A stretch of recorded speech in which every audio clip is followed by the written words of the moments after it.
Hey everyone, thanks for joining me for today's video. I have had an obsession lately, probably since early spring, late winter, early spring, all the way into summer, for feminine, soft life, cozy fragrances that make you feel like a princess, perhaps even a queen, but let's just talk about the sort of princess vibe. Soft, girly, fluffy, comforting. Some of these have a clean edge as well. I've done a couple of videos that are sort of in the same vein. One of the thumbnails looks like this, and it talked about fragrances that are like my precious, like Lord of the Rings. So a couple of these are repeats from that video and everything else is different. I encourage you to go check out that video if you haven't for additional recommendations if you like what we talk about today. Before we get into my recommendations today, I'd love to hear from you. Tell us in the comments about a fragrance or two that makes you feel soft, feminine, cozy, maybe slightly flirty, but definitely has that kind of whatever you determine to be a princess vibe. Everybody's going to define that a little bit different. I have a few fragrances here today that are going to be difficult to find. And so I'll do my best to link everything in the description box and let you know where you can try these out, maybe purchase samples or decants, or purchase the fragrance if you're interested in it. So check out the description box and I'll leave it in the pinned comment as well. Let's go. For those of you that are into the new, I'll start with two new fragrances to me. I believe they're also newer on the market in general. The first one is from Morph, and this is called Gate 17.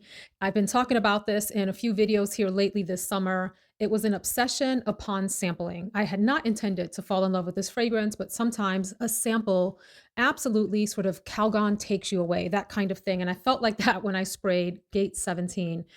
Now, when you look at the notes for this fragrance, I feel like the notes are a little bit misleading and don't tell you what this is like. Without looking at the notes, on initial sniff, this is soft and cozy, a little bit musky, very sort of like milky lactonic type of feel, a little bit of creaminess in the base. I can tell there's some vanilla somewhere in the fragrance. There are cool florals, but warm tones in the rest of the notes of the fragrance. So it's a beautiful juxtaposition of cool, clean, bright, easy, feminine, alongside the coziness and the warmth and the enveloping nature that lactonic and or creamy notes can lend to a fragrance. So notes here, there are floral notes and there is beeswax at the top. I've mentioned this before that I don't really feel like I pick up anything that smells like beeswax or in the honey direction, but the fragrance itself has a soft, subtle sweetness that I think is part of the appeal of this.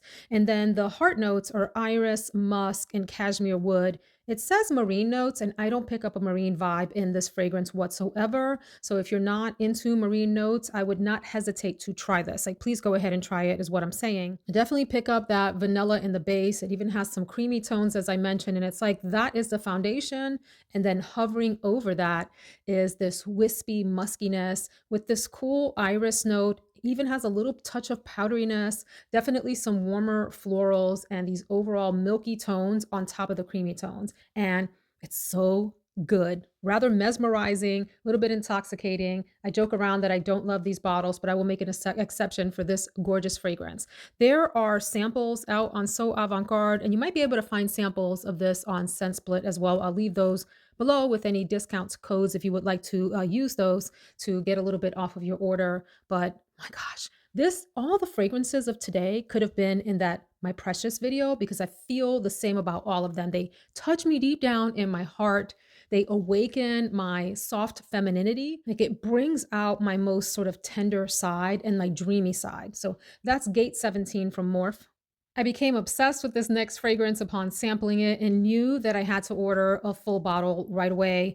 Actually, I think I ordered a 5 ml just to make sure, right? And then the 5 ml was on the way and I went ahead and ordered the full bottle because I kept messing around with the 2 ml sample and thinking this is really, really good. I want a bottle of this.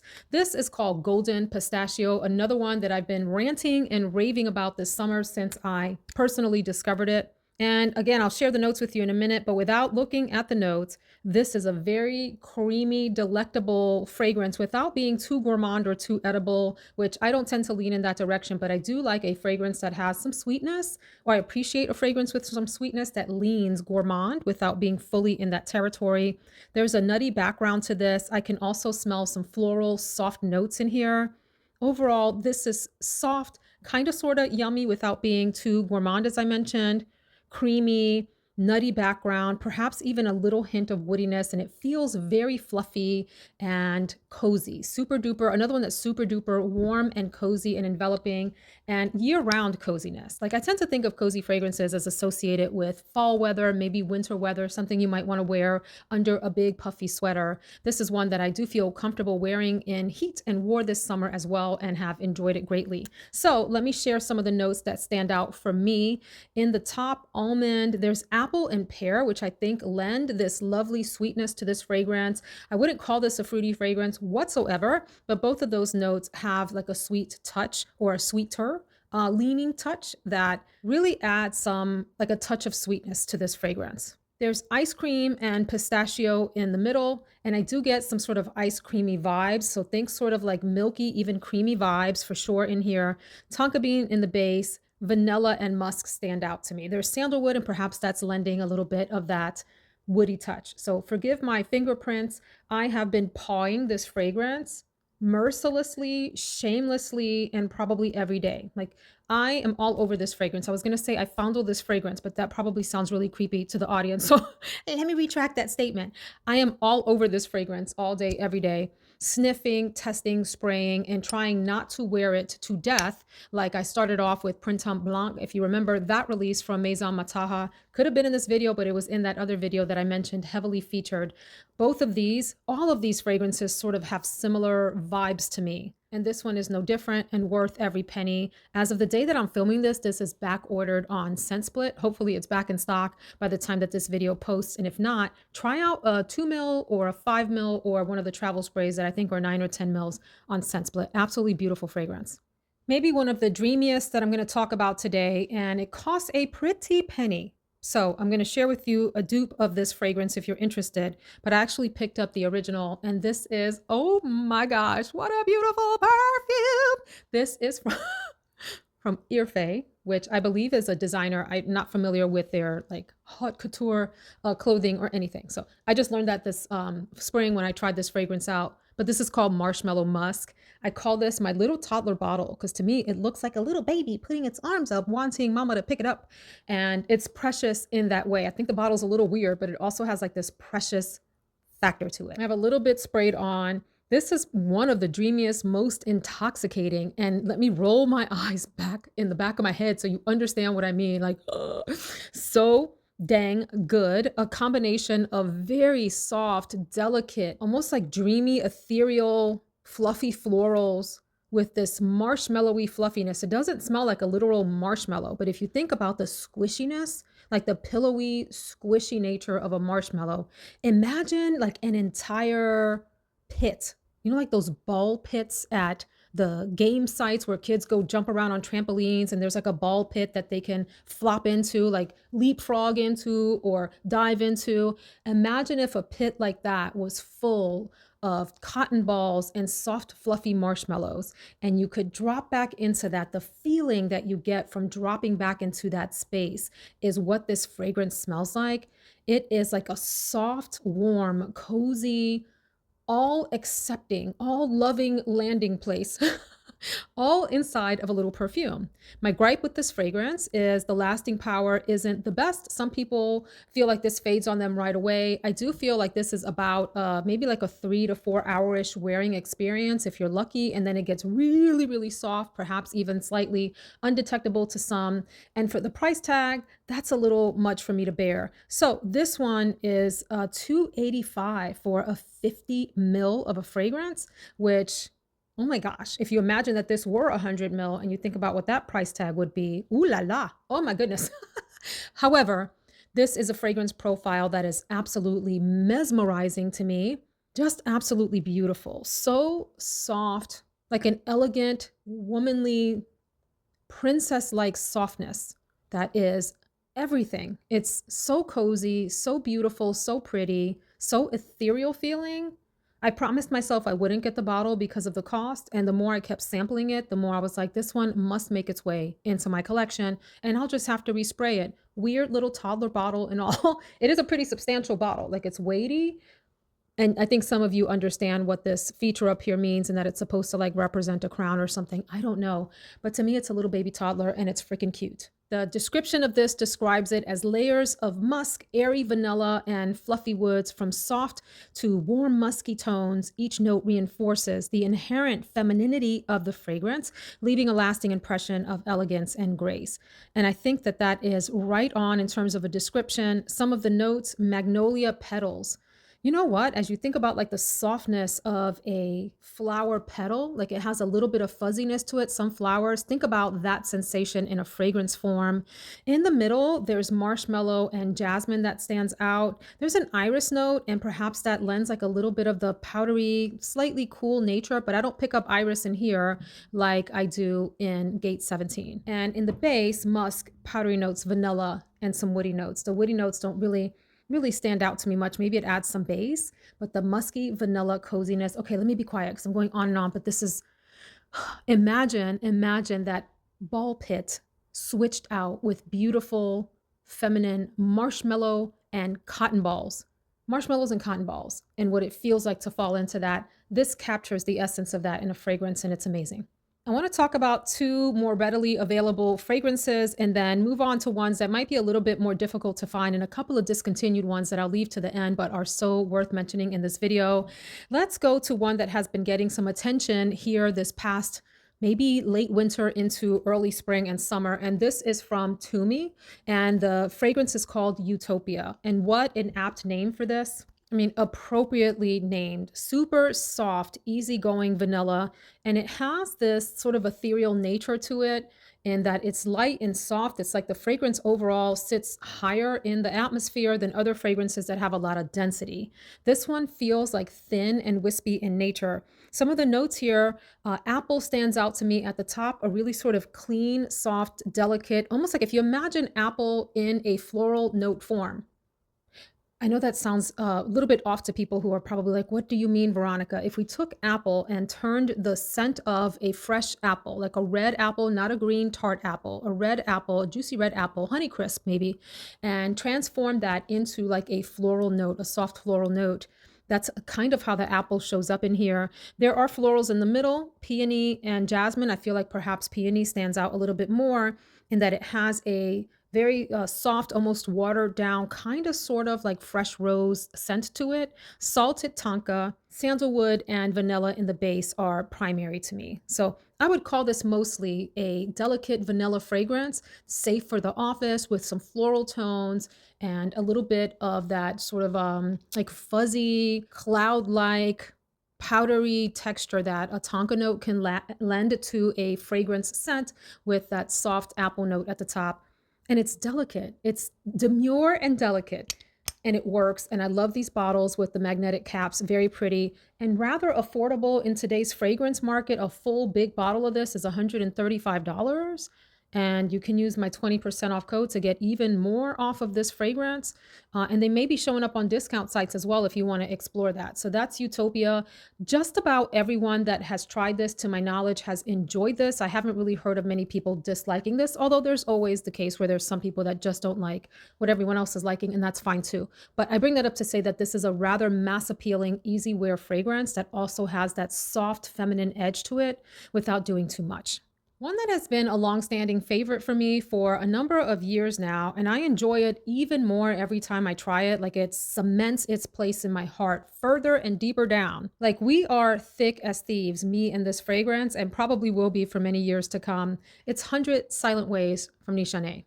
People love this or they don't get it, and that is okay. For those of you that would like to explore this fragrance, if you're not familiar with the absolute beauty that it is, I will say this. Some people feel like they get black opium out of this fragrance. And I do feel like there are some of those sort of sweet, very sort of designer perfumey tones here, but this is its own fragrance to me. And it tells you the notes here. This is an extrait de parfum concentration. There is mandarin and tuberose and peach and jasmine and gardenia, orris, vanilla, sandalwood, and vetiver. Primarily to me is the softness of the vanilla, soft sweetness of the vanilla and the sandalwood base. So that's sort of like the foundation of the fragrance. Over that is this softness from perhaps a light fruitiness from the peach. I don't feel like that's very prominent though, but there are enough hints of that that you get some sort of hint of like a fruit, a soft, delicate fruit nature. And then that tuberose note, I think, is softly done in this fragrance. Tuberose can be a really loud, overwhelming, powerful note, depending on how much of it and what type of tuberose note is used in a fragrance. Here, it is just like the epitome of a feminine, like edited, soft floral fragrance. I don't get much jasmine. And so all of that to say, vanilla and sandalwood on the base, little hint of sort of like a fuzzy, sweet peachiness, maybe even something along the lines of an osmanthus or an apricot note, because I don't feel like it's an outright peachiness. And then a very subdued, easygoing tuberose note here. Tiny bit of citrus to add brightness to this fragrance. I feel like this is powdery and feminine and sweet and soft, not cloying at all in my opinion. And it's a mass appealing fragrance that lasts a long time. Stronghold in my collection, one that I adore, like a staple, beautiful, feminine, easy go-to when you want to smell pretty, when you want to smell cozy, when you want other people to notice your fragrance without being overwhelming. This is not an overwhelming fragrance. It is a very polite, vanillic, slightly woody, floral, slightly sweet fragrance. I adore this in ways that are hard to describe in a video. You have to try this if you haven't. And if you don't like this fragrance, that is okay as well. Friends, we can't love them all, but I enjoy sharing my thoughts with you. Enjoy hearing your thoughts as well in the comments. Up next is, for me, Pure Heaven in a bottle. Like, if heaven could be a perfume or a perfume could be a heaven, it's this one. I think just about everyone that has purchased this on my recommendation has adored it. Like, it has really grown on them and become a favorite in their collection. This is from Widian, a house that I have a special place in my heart for because I love most of the fragrances from this house. And this is called Rose Arabia White. And so you'll just see the word, white on the label. It's from the like Arabia line. There's probably 3 or 4. There's an almond one, and I forget the names of the others. I have the almond one as well, but this is white, Rose Arabia White. Don't be fooled by the word rose in the name. In fact, according to the notes that I see, there isn't rose in the fragrance. Perhaps it's just the name of the line. This is the most cloud-like, divinely, softly sweet, pillowy, wispy fragrance that maybe I've ever tried in my life. It's hard to compete with the fragrances that are in today's lineup, but this one I would crown as a queen among the bunch. Unfortunately, it is currently sold out on So Avant-Garde, so I'll try to find another place that is selling this. I would describe this as having like a subtle sweetness, a subtle floral accord. The florals here are both white and yellow. There's a ylang-ylang in the fragrance. Actually, it's white, yellow, and what I call our cool florals. Your violet, peony, freesia, ylang-ylang, heliotrope. That makes it sound like it's floral heavy, and it is not. Primarily, I would consider this like an almost marshmallowy, wispy, musky, cloud-like fragrance. There's vanilla, tonka bean. At the top, there's plum and peach. None of those notes stand out to me. Imagine a beautiful, clean, fresh-smelling lotion that had a slightly sweet feminine edge to it. It's subtle, and that lotiony smell is sitting on top of a wispy bed of soft, pillowy white musk, and it's dreamy. This is a dream, a heavenly dream in a bottle. I can't rave about this enough. It's got decent longevity, I would say moderate to more, and a nice, beautiful scent bubble around you and carries well in the air and is just, it steals my heart, this one, Rose Arabia White. An underrated gem that I really don't hear anyone talking about, and it's so lovely and beautiful, particularly as a bedtime scent or a hang around the house type of scent, or when you just want something intimate to yourself, like your own private scent secret that you don't want other people noticing or smelling, but you still want to smell feminine and pretty and light and demure. This is Kiss Me Intense from Nicolai Parfumeur. It comes in a bigger bottle. I have this little one. The primary features of this are a subdued, almost powdery almond note sitting on a bed of creaminess. Notes here: heliotrope, vanilla, aniseed, almond, and fresh cut hay. I don't really pick up anything that smells like hay to me, at least not this time around. Maybe I have in the past, I don't know. But for me, it's primarily a very soft, powdery almond, powderiness from heliotrope, a little bit of an almond. There is an interesting spice note in the background that I don't think I've picked up on before. Definitely sitting on a bed of vanilla. This is a very tender, another demure, tender fragrance that doesn't care to be noticed. It's not going to shout. sits close to the skin. I feel like this fades fairly quickly, so that's why I think about it as like an in the house scent to wear to bed or something like that.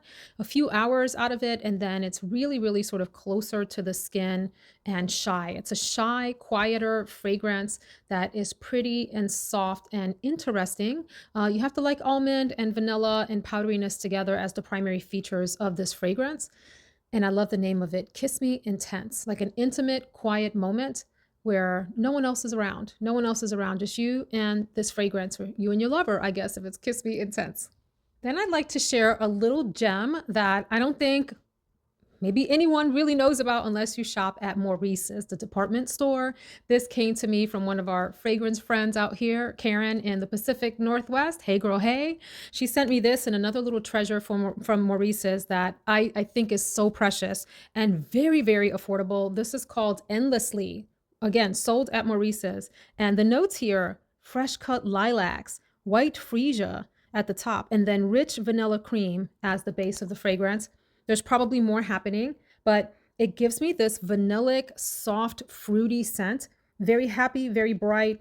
Maybe the closest thing that comes to this for me is Kate Spade Sparkle, which is another beautiful fragrance. I've been ranting and raving about that one for a couple of years as well. Could easily be in this category. There is some richness from that vanilla base, and I don't know what other notes in here. I'm sure there is more to the fragrance than just lilacs and freesia and rich vanilla cream. Yes, it's creamy, it's vanillic, it's sweet, and then it has this fruity freshness at the top and in the mid that make this so girly, so pretty, so comforting, so enveloping. And this little bottle, not on sale, is under $25. And a beautiful fragrance with some decent lasting power and just a gem of a fragrance. So I will link Maurice's below with this fragrance here.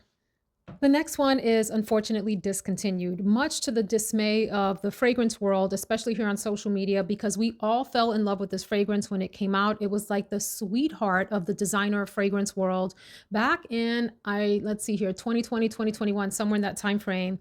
This is Fiori from Armani in this beautiful nudie pink bottle, which I just adore this kind of pink color. I've been buying like bottle after bottle of nail polish in this kind of color. Not today's nails. We're doing a little hot pink neon color on the nails today, but I would say I probably have 20 or more 20 or more nail polish bottles that are in this range. But we're not here to talk about nail polish, friends.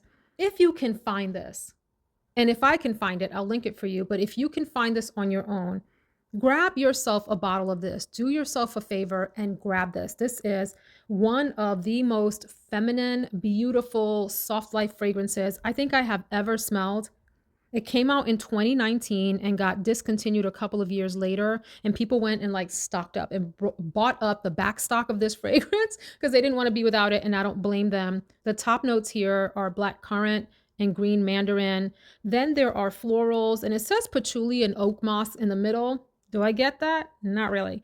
Vanilla and white musk in the base. The vanilla and the white musk for me are prominent in the fragrance and are the base of this through and through. Like you smell it from the beginning all the way through the end of the fragrance. There are beautiful, soft, almost sweet citruses along with this bouquet of floral notes that I think are second in line to the soft, sweet citrus nature of this. Now, when you hear citrus, some people think of a fragrance that smells like household cleaner. Not at all. This is a beautiful, soft, sweet citrus, and it's an intoxicating fragrance. So think the sweetest, almost like think about juice, like a sweetened orange juice or a sweetened mix of citrus juices, and there's sugar in it, right? So the smell off of that is a little bit of what happens here with these beautiful feminine, delicate florals in the middle, followed by that vanilla and musk as like the backdrop of the fragrance. And perhaps that patchouli and oak moss adds some depth. It's so pretty, a fluffiness to this, along with this creamy density in the base of this, with the beautiful, bright, feminine juiciness of the top of this. And it's one of the most intoxicating fragrances. I don't understand why this was discontinued. I don't know why fragrances are discontinued. There's a variety of reasons. It doesn't even matter. If you can find this, grab it. And if you're not interested in this and you can find it, give me the link. I want to grab a backup of Fiori. Beautiful. I don't have a full bottle of the next one, but I plan to get one, and I would be remiss if I didn't add into this category Sweet Botswana from Mystery Modern Mark. So I'll tell you about the fragrance in a second, but I ran across this review that I thought was worth mentioning. And this is not to embarrass the reviewer, but just to share an opinion on how opinions can vary so greatly, and people can be so convinced of how they see something that there's no telling them different. So one of the reviews on Fragrantica says lipstick on a pig is still a pig, with the emoji with the eyes rolling. This is just pink sugar fragrance oil added to perfumers' alcohol and abracadabra. You call it Sweet Botswana and charge $185 for a bottle. Outrageous. Here's the part that is the kicker to me. And shame on the more mature influencers hyping this up. You all know good and damn well this is Aquilina's Pink Sugar, because you probably wore it too back in the day. Pink Sugar was my signature scent throughout my 20s, so I think I would know. Shaking my head. I just politely disagree completely with this review. I wore Pink Sugar. I owned a bottle of it. I like that fragrance too. And I don't think that this fragrance resembles Pink Sugar, but to each their own. That kind of review can really sort of sway someone into thinking, I don't think I want to try this. And so try it for yourself and see what you think. Maybe you think it smells like pink sugar. Maybe you think differently. For me, this is its own creation standing on its own. Might it have some similarities with pink sugar? Well, I guess once you get to any fragrance that has a heavy dose of vanilla and has some sweetness, you can compare them all to pink sugar. I feel like this is its own fragrance, but the part that I take exception to is someone claiming that influencers are hyping up a fragrance for some, benefit or whatever. You either like a fragrance or you don't, and it feels like it's being hyped up to you if you don't like it. That's kind of it, right? Like that's sort of what it comes down to. Sorry for the rant, but these sorts of things are sometimes like they leave me shaking my head and scratching my head. Like, is it okay for me to like a fragrance even if you don't think it's worth it? So let's talk about Sweet Botswana in light of that. I was immediately taken with this fragrance when I sampled it. Yes, it has a sweetness to it. It has a vanilla nature. It has this sort of ethereal fluffiness that I think is very much in keeping with this category of fragrances and that I particularly enjoyed. So some of the notes here: praline, vanilla, musk. There's florals in the fragrance and a little bit of citrus as well. I think that this is lovely and right up my alley these days. It has this soft, sort of musky, cloudy vibe to it. When I say cloudy, I should probably say like cloud-like. It has that sort of same pillowy, wispy, musky type of nature that I described for some of the other fragrances. And that's really floating my boat these days. It definitely has a sweetness that perhaps might be reminiscent of something like pink sugar or any of the fragrances that are primarily like sugar water smell. Yes, it has some of that as well. And it has this creamy sweetness. The praline, I think, adds an interesting sort of twist to this. It's one of these fragrances that keeps you sort of sniffing, and it's a come hither fragrance. It keeps you sniffing closer, like wanting to come closer to sniff the wearer, in my opinion. And I really enjoyed this. It was lovely. Like it was one of those sort of softly mesmerizing scents that I couldn't stop sniffing as I sampled it. I'm waiting for it to come back in stock on Scent Split. If it's sold anywhere else, I will let you know about that in the description box below. But friends, all of that to say, try a fragrance for yourself and see what you think. Don't even take my word for it or any of your favorite, fragrance reviewers. You have your own taste, your own interest, your own nose. These fragrances are like a scent obsession for me right at the moment, and probably will be through this fall, maybe even into early winter. I may turn my attention to a different scent profile obsession at that point, but these are right now in this season of my life what's capturing my attention, what I'm wanting to reach for the most, and the fragrances that I forsake all others for, at the moment, even though I have a lot of fragrance profiles that I like. Okay, that's enough chatty. I hope that you enjoyed this video. If you haven't subscribed to the channel and you're enjoying it, go ahead and subscribe. Would love to have you join me on a frequent basis and be part of this community. Hope you have a great day. Take care.